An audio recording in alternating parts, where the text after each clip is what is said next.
Students poetry section के long question जो पिछले साल से उत्तराखंड बोर्ड में लॉन्ग क्वेश्चन भी आ रही है, उस लॉन्ग क्वेश्चन को करने के लिए ध्यान देना है। सबसे पहले हमें को जितना पुराना पोएम पढ़ा दिया है उसको तैयार करना है।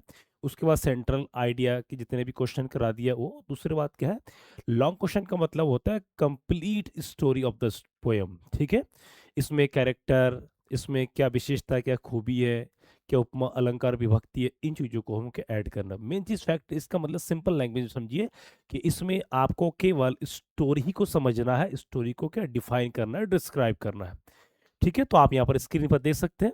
ठीक है, और ये डिट्टो सेम, यदि लॉन्ग क्वेश्चन आएगा तो यहीं से आएगा। यदि मैं क्यों बोल रहा हूँ, क्योंकि पिछले साल से आ रहा है तो चांसेस तो है, यदि नहीं आया तो कोई दिक्कत नहीं, लेकिन आपको क्या है, वही चीज आपको शॉर्ट क्वेश्चन में काम आ जाएगा। परंतु ये ध्यान देना, ये जो लॉन्ग क्वेश्चन है, ये लॉन्ग क्वेश्चन के जो फॉर्मेट में आते हैं तो इसी में से आना, इससे बाहर कुछ नहीं। आपकी एक ही क्लास में वो सारा डाउट, सारे कंफ्यूजन क्लियर हो जाएंगे students. So these are very very most important. आपके 18 मार्च में होने वाली जो अंग्रेजी को पेपर के लिए है, ये वीडियो आपके लिए बहुत ही फायदेमंद है, बहुत ही क्या है, लाभकारी है। एक ही वीडियो में आपका सारा कंप्लीट पोइट्री सेक्शन आपके हाथ में है। ठीक है, तो पोइट्री लॉन्ग क्वेश्चन, पोइट्री का मतलब होता है पोएम्स, पोएम्स, इसके अलावा और कुछ भी नहीं आएगा डेफिनेटली। ठीक है स्टूडेंट्स, तो परीक्षा का वायरल क्वेश्चंस आपको यही मिला है, यही मिलेगा। ठीक है, स्क्रीनशॉट ले लीजिए, वेरी वेरी इंपॉर्टेंट। ठीक है, तो मेहनत करते रहिए, मेहनत के अलावा कुछ नहीं होगा। हर चीज पाने के लिए अपने आप को समय स्टूडेंट्स देना पड़ेगा। I hope you are enjoying, you are good, you are doing your best for the examination. ठीक है, तो आइए सीधा हम चलते हैं अगला नेक्स्ट पॉइंट पे। ठीक है, नेक्स्ट पॉइंट पे चलेंगे without any discussion, without any late. ठीक है, विदाउट एनी डिस्कशन का मतलब होता है समय बर्बाद करके। अब यहाँ पर आप देख सकते हैं पोयम 1 के माई मदर एट 66 कमला दास के। ठीक है, तो क्वेश्चन को फटाफट देखिए और समझे। तो क्या, describe the feelings of the poet in the poem my mother eight 66। अब आते हैं कि इसकी वर्ड लिमिट, इसकी ध्यान देना, इसकी जो वर्ड लिमिट है 100 से लेकर के 120, क्योंकि पिछले बार से 120 से 150 तो आपको कुछ भी ना हो तो 100 प्लस ही लिखना है, 120 150 ना हो तो 120 वर्ड तो लिखना ही है। आप जितना स्क्रीन पर देख रहे हैं इतना तो लिखना है, इसके अलावा 2 4 5 लाइन और भी आप लिख सकते हैं। ठीक है, 5 अंक का आता है। तो कह रहा है, अब सुनिए एक एक चीज को समझिए। तो अगर इन दिस पोएम, इस कविता में, the poet expresses her deep, यहाँ पर हर क्यों वर्ड, क्यों, क्योंकि इस कविता में जो कवित्री कौन है, कमला दास है। Her deep love and fear for her mother, क्या है, अपनी माँ के लिए। तो यहाँ पर ये दिखाया जा रहा है कि किस प्रकार कवित्री अपने माँ के प्रति, कवित्री अपने माँ के प्रति, ठीक है, अपनी माँ के प्रति यहाँ पर दिखाया। तो कह रहे इस कविता में कवियत्री अपने माँ के प्रति गहरा प्रेम एवं माँ की उम्र, माँ के क्या भय के लिए, यहाँ पर माँ के भय का मतलब क्या, उसकी माँ बूढ़ी हो गई थी, तो किस प्रकार कवित्री अपनी माँ को नहीं खोना चाहती थी, ये दिखाया गया है। तो कह रहा है शी सीज हर मदर, कि वो अपनी माँ को देखती है, sleeping with an open mouth, कि उसको माँ को क्या पाती है कि उसका माँ जो मुंह खुला हुआ है और मुंह खुला होकर के भी क्या नींद ले रही है। अक्सर ये कब करते हैं, जब इंसान थकान हो जाता है, जब मृत्यु करीब हो जाता है, इस कंडीशन पर लेते हैं। हर फेस लुक्स पेल वीक लाइक, तो इस वर्ड को आपको परीक्षा के लिए याद रखना स्टूडेंट्स, कि उनका जो चेहरा है वो पीला दिखाई दे रही थी, weak like a dead body, और इतना कमजोर दिख रही थी कि जिस प्रकार क्या है, वो एक प्रकार का डेड बॉडी के मतलब क्या, मरा हुआ लाश शव की तरह हो। This makes the poet afraid, और यही चीज कवित्री को क्या है, डर जाती है, कवित्री डर लगती है। बिकॉज, क्योंकि she realise that her mother is growing old, और क्योंकि उसको एहसास होती है कि उसकी माँ अब क्या है, बूढ़ी हो रही है, उम्र हो रही है। शी थिंक्स, वह सोचती है, अबाउट डेथ, और वो कि मृत्यु के बारे में सोचती है, एंड सेपरेशन मन जुदाई, क्योंकि इस कविता में उसकी माँ के अतिरिक्त और कोई नहीं दिखाया गया है यहाँ पर। To control the her sadness, की उसकी माँ की, टू कंट्रोल हर सैडनेस, की उसकी दुखी या उसके दुख को नियंत्रण करने के लिए, she looks at young trees, मन अपने दुख को हटाने के लिए वो अन्य, जब कार में बैठ के जाती है तो क्या करते हैं कि उस समय कार से बाहर चारों तरफ जो क्या है, छोटे छोटे पेड़ जो दौड़ रहे थे। यहाँ पर दौड़ने का मतलब होता है गाड़ी तीव्र गति में थी, गाड़ी अपने क्या है, गतिशील में थी, और बस छोटे छोटे पेड़ को देख करके वो एक प्रकार का प्राकृतिक आनंद ले रही थी। तो कह रहा ट्रीज एंड हैप्पी चिल्ड्रन, छोटे छोटे बच्चों को भी, वही बच्चे जो घरों के आंगन वगैरह में खेल रहे थे। These scenes show life and energy, और यही चीज दिखाता है यहाँ पर बच्चों का हंसना खेलना, पेड़ों का दौड़ना, ये एनर्जी उत्साह को दिखाती है। एट द एयरपोर्ट, तो कह रहे कि हवाई अड्डे पर she smiles and says goodbye, कि वो मुस्कुराती है और अलविदा कहती है टू हर मदर, अपनी माँ को। But her smiles hides her pain, परंतु उसकी मुस्कुराहट के पीछे क्या है, उसकी दर्द है। द पोएम शोज ये daughter's emotional love and fear of losing her mother, और ये कविता ये दिखाती है कि एक बेटी की अपने माँ के प्रति भावनात्मक प्रेम और किस प्रकार माँ के खोने के लिए जो डर है ये दिखाई गई। स्टूडेंट्स वेरी वेरी इंपॉर्टेंट, जो मैंने कहानी कहा, एक एक वर्ड को ध्यान दीजिए और इसको स्क्रीनशॉट ले लीजिए, आपके लिए बहुत ही इंपॉर्टेंट होगी। इसको देखिए, इसके कॉपी में 2-3 बार लिखिए, प्रैक्टिस कीजिए, you will definitely get good marks. ठीक है, अगला चलते हैं हम नेक्स्ट पॉइंट पे। ठीक है, दूसरा पोएम है कीपिंग क्वाइट। कीपिंग क्वाइट में ये बता दिया, कीपिंग क्वाइट का मतलब होता है शांत रहना। पब्लो नेरुडा इसमें कहता है कि 12 तक गिनेंगे और शांत रहेंगे। तो आइए चलते हैं, ये सब करा दिया है। इन दिस पोएम, इस कविता में the poet gives E message of peace. तो इस कविता में कवि महोदय क्या कहते हैं, शांति और एकता का क्या है, प्रतीक होने का मैसेज देते हैं कि सब लोग एकता रहिए। He asked everyone to count up to 12, और वो सभी को 12 तक गिनने के लिए क्या कहते हैं एंड कीप क्वाइट, तो सभी को कहते हैं कि 12 तक गिनिए, और क्या रही है 12 तक गिनिए, 12 तक गिनिए। ठीक है, और क्या करना है, और ये कह रहा है कि 12 तक गिनिए। ठीक, 12 तक गिनिए और चुप हो जाइए। He believes that silence will help people, और उनका मानना है कि जो चुप्पी शांत रहना लोगों की मदद करेंगी। थिंक अबाउट देयर एक्शंस, उनके क्रियाकलाप, उनके कार्यों को देखते हुए। If people stop their busy work for a moment, तो कह रहे यदि लोग अपने व्यस्तता पल को, if people stop their busy work for a moment, तो कह रहे यदि जो लोग अपने कामकाज कर रहे हैं, अपनी व्यस्तता जीवन को कर रहे हैं, उसको थोड़ा सा रोक करके कुछ क्षण के लिए शांत हो जाए, they will understand their mistakes, तब जा करके तब उनको अपनी गलतियों को या पुराने किए गए कार्य को समझ आएगा, पछतावा होगा, कुछ सीखने को मिलेगा। Fisherman will not kill whales, तो कह रहे मछुआरे भी, जिस प्रकार समुद्र में मछुआरे जो अपने क्या बड़े बड़े मछलियों को मार रहे हैं, वो भी गलतियां कर रहे नहीं। Soldiers will stop fighting wants, कि जिस प्रकार सैनिक गण भी युद्ध में अपनी लड़ाई कर रहे हैं, ये सब क्या है, रुक जाएंगे, ये सब दिखाया गया है।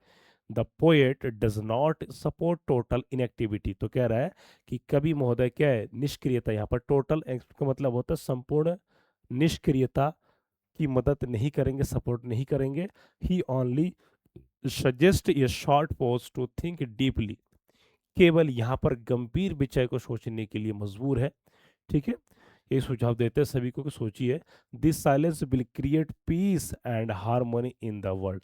हार्मोनी का मतलब होता है सामंजस्य, क्या होता है सामंजस्य, एक दूसरे के साथ रहना, घुलना मिलना, ये दिखाती है। तो ये कविता मतलब यहाँ पर क्या रहे कि चुप रहने से क्या उत्पन्न होती, क्या होती है, शांति होती है, एकता होती है, संसार में सब चीज।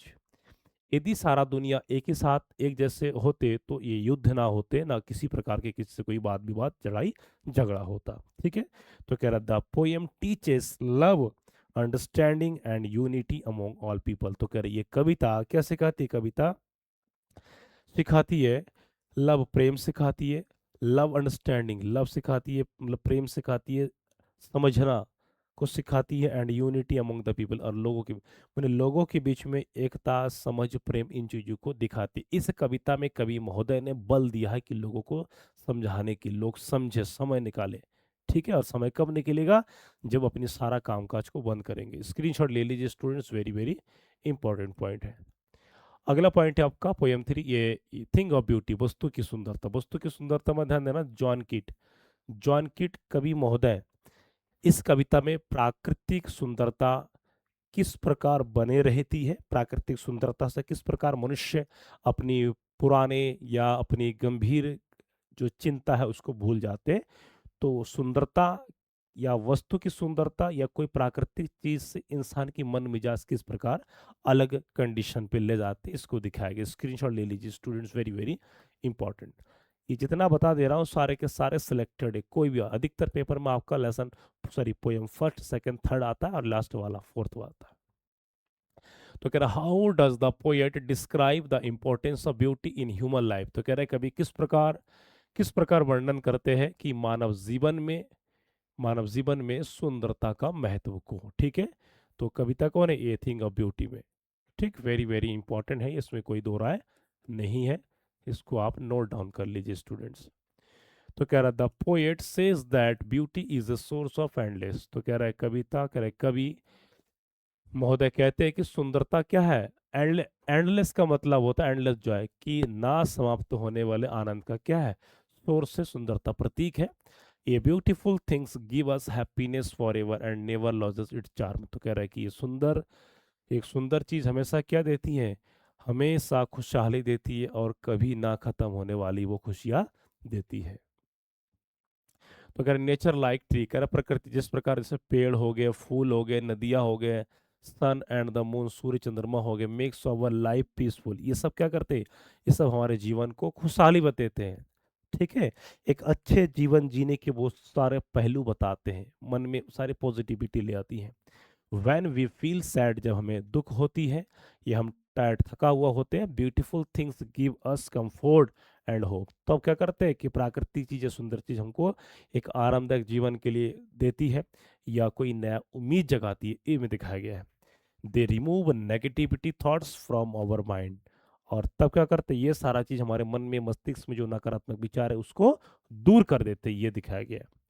तो कह रहा है beauty helps us forget our problem, कि सुंदरता हमारे हमारे क्या समस्याओं को भूलने में मदद करती है। And gives us strength to live happily, और सुखद रूप से खुशहाली से जीने के लिए ये कविता मदद करती है, प्राकृतिक चीज हमें मदद करती है। The poet believes that beauty makes life meaningful. तो कवि महोदय का मानना है कि सुंदर चीजें, सुंदरता हमको क्या करती है, एक अर्थपूर्ण एक सही जीवन जीने की राह दिखाती है, एंड प्लीजान सुखद को भी। थस इस प्रकार beautiful things are very important for ये हैप्पी एंड पीसफुल लाइफ। तो कह रहे हैं इस प्रकार सुंदर चीजें, सुंदर वस्तु ये महत्वपूर्ण है किसके लिए, एक हैप्पी एंड पीसफुल लाइफ, एक खुशहाली और एक शांतिपूर्वक जीने के लिए। तो इस कविता में कवि महोदय उस सुंदरता के साथ साथ इंसान मानव के वो सभी गुणों को, किस प्रकार मजबूरी में उनके प्रति जो नकारात्मक गुण होते, दुख होते, उन सबको दूर करने के लिए क्या एक ही चीज क्या है इसमें, सुंदरता, प्राकृतिक प्राकृतिक सुंदरता। ठीक है, तो प्राकृतिक सुंदरता ऐसा होता है स्टूडेंट, ध्यान देना, प्राकृतिक सुंदरता यही सर्वश्रेष्ठ है। यदि बाहरी किसी इंसान को ऊपर ऊपर सुंदरता सुंदरता देखेंगे तो वो सुंदरता कुछ समय के लिए होता है, सुंदरता बाहरी खत्म, इंसान का चाहत सब कुछ खत्म, इसीलिए आंतरिक सुंदरता जरूरी होती है इस कहानी में।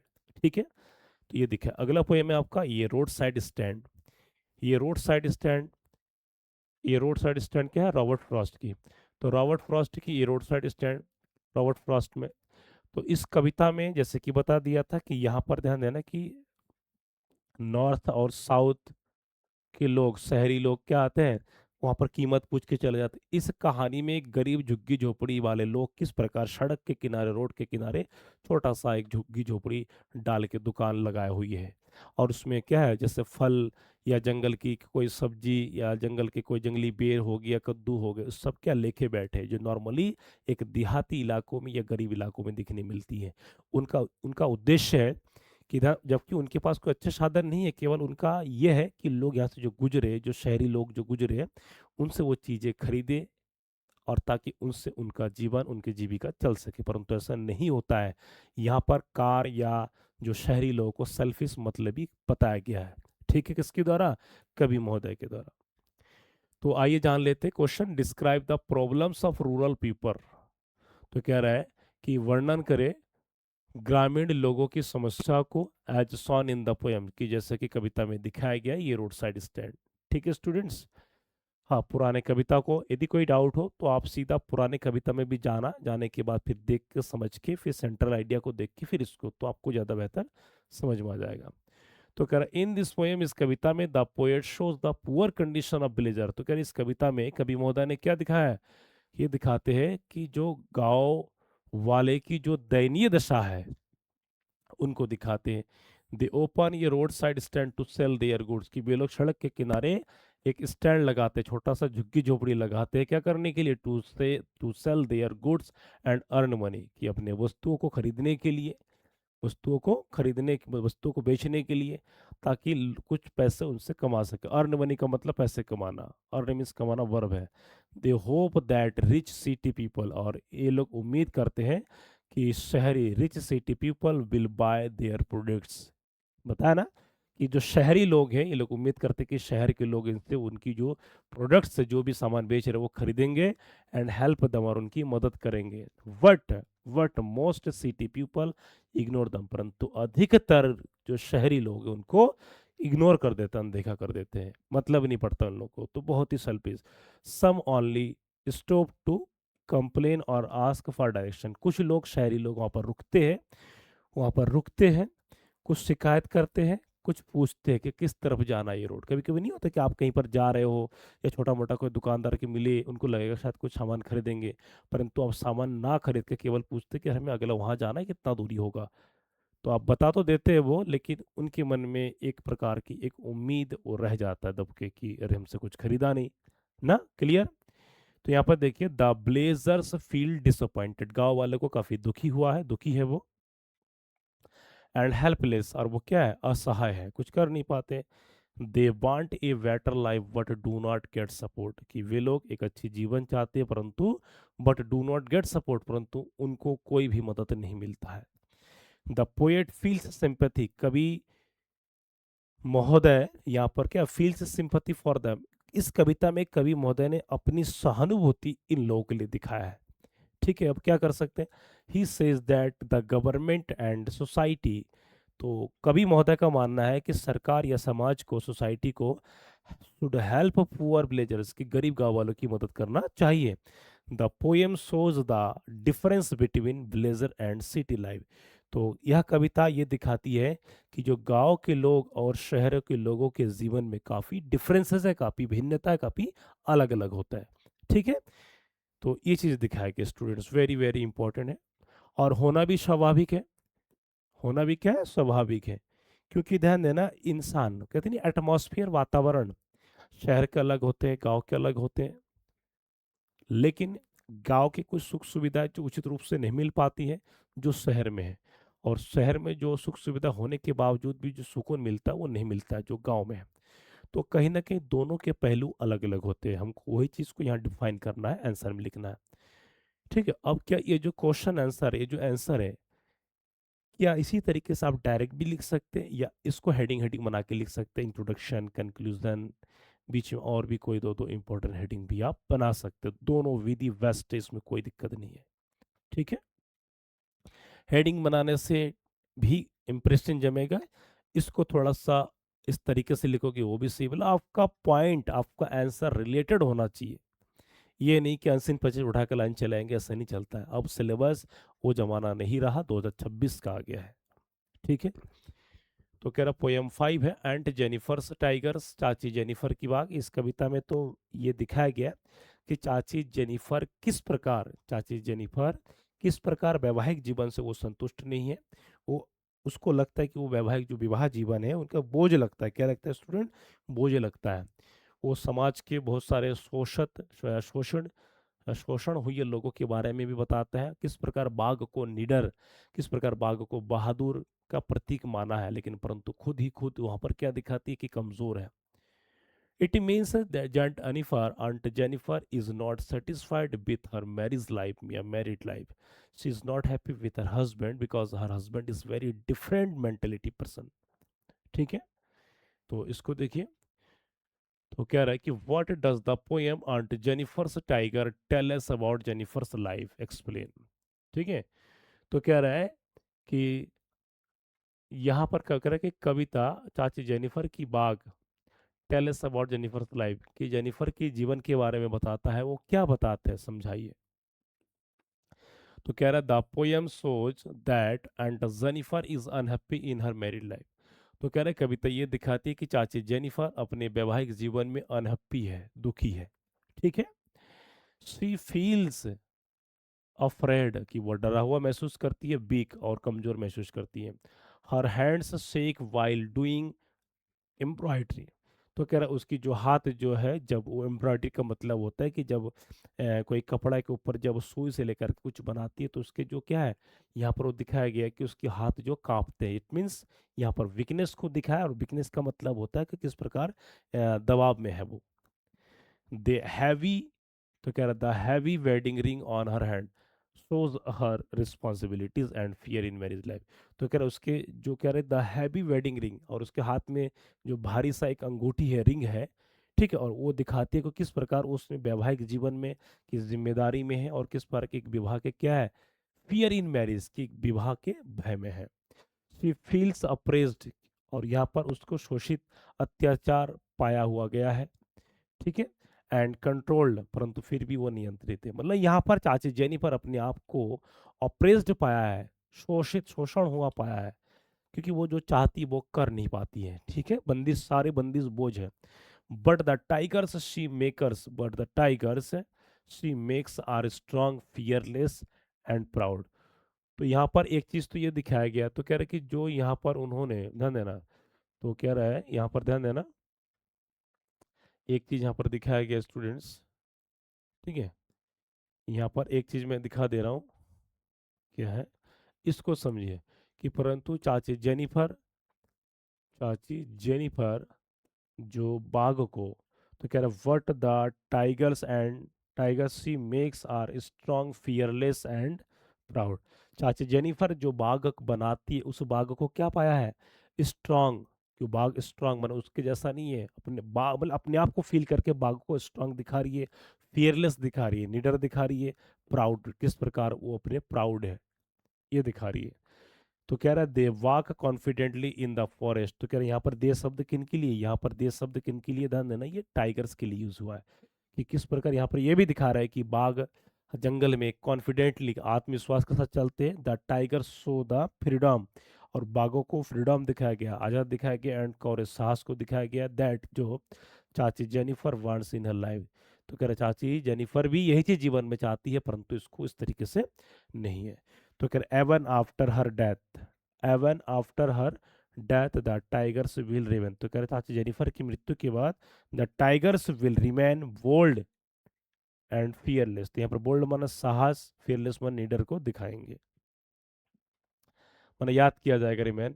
The poem talks about women's problems, ठीक है, तो कविता महिला की समस्या, and the need for freedom, और आज़ादी की ज़रूरत, आज़ादी के लिए दिखाया गया है।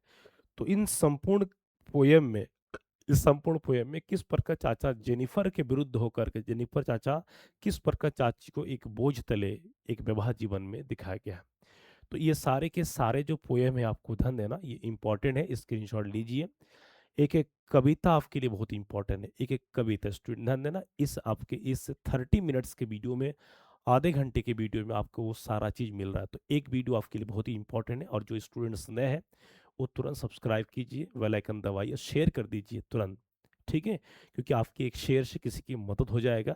तो जो जहाँ पढ़ता है अपने स्कूल, ट्यूशन इत्यादि में, सभी में लिंक भेज दीजिए, और उनको कहे कि तुरंत देखें और पेपर के लिए फिक्स करें अपने नंबर को। Students clear?